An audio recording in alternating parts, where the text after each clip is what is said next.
आज ही Doubtnut app download करें। Doubtnut पर होगा अब आपके सभी मैथ्स, केमिस्ट्री, फिजिक्स और बायोलॉजी डाउट्स का सफाया। बस अपने क्वेश्चन की फोटो खींचो, उसे क्रॉप करो और तुरंत वीडियो सोल्यूशन पाओ। Download now.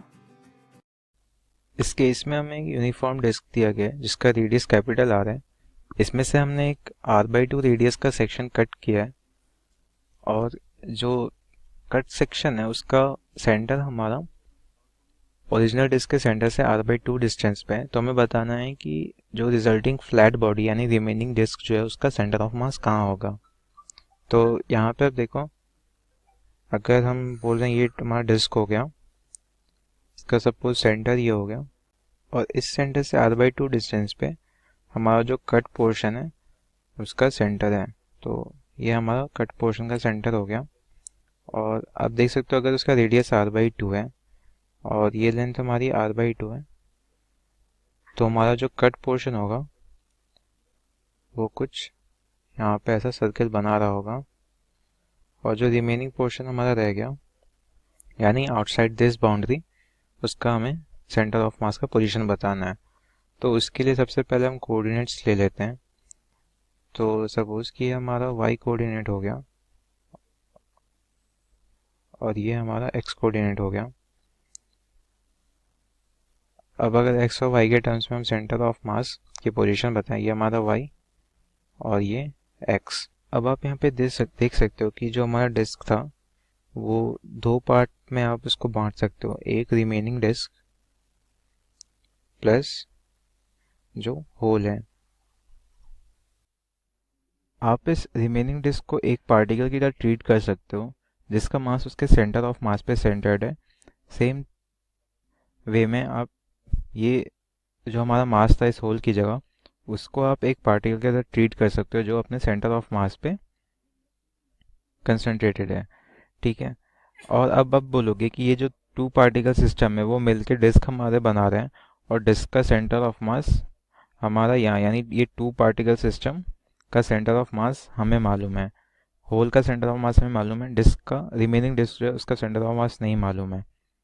तो यहाँ पे आप एक और चीज़ देख सकते हो कि ये जो लाइन ज्वाइनिंग है, ये दो सेंटर्स को जो लाइन ज्वाइन कर रहे हैं वो इस डिस्क को या रिमेनिंग डिस्क को भी देख लो तो सिमेट्रिक वे में डिवाइड कर रहे हैं। तो आप बोलोगे कि इसी लाइन के अलोंग हमारा सेंटर ऑफ मास होगा क्योंकि डिस्क यूनिफॉर्म भी है। तो अगर सिमेट्री है और यूनिफॉर्मिटी है तो सेंटर ऑफ मास हमारा इसी लाइन पे यानी एक्स एक्सिस पे लाई करा होगा। तो आपको वाई डायरेक्शन कंसिडर करने की ज़रूरत नहीं है। अब आप देखो, अगर डिस्क का मास हम m बोल रहे हैं और अगर ये एज्यूम करें कि सिग्मा यानी कि मास पर यूनिट एरिया वो कांस्टेंट है, तो आप होल का मास कैसे लिखोगे? Sigma into area of hole, वो हमारा क्या हो जाएगा? सिग्मा इंटू पाई, और उसकी रेडियस थी r/2 तो उसका r²/4, ये हमारा मास आ गया।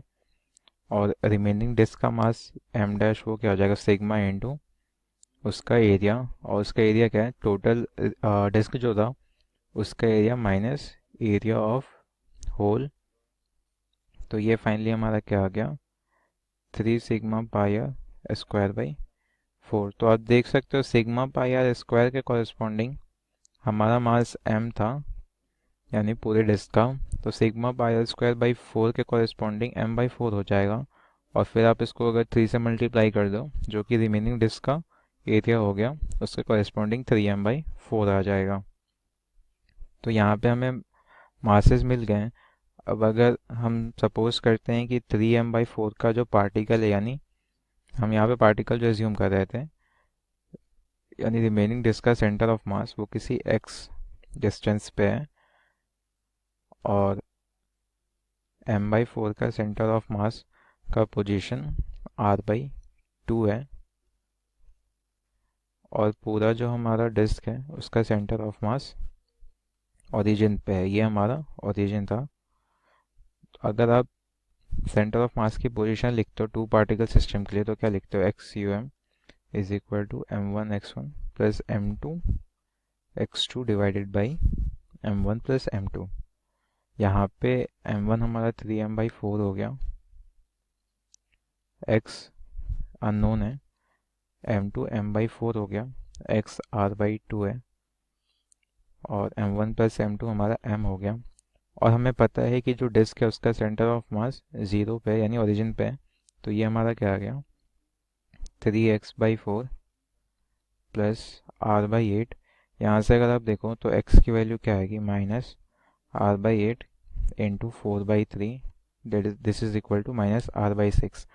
यानी आप देख सकते हो कि जो हमारा रिमेनिंग डिस्क है उसका centre of mass negative x की तरफ r/6 डिस्टेंस पे आएगा।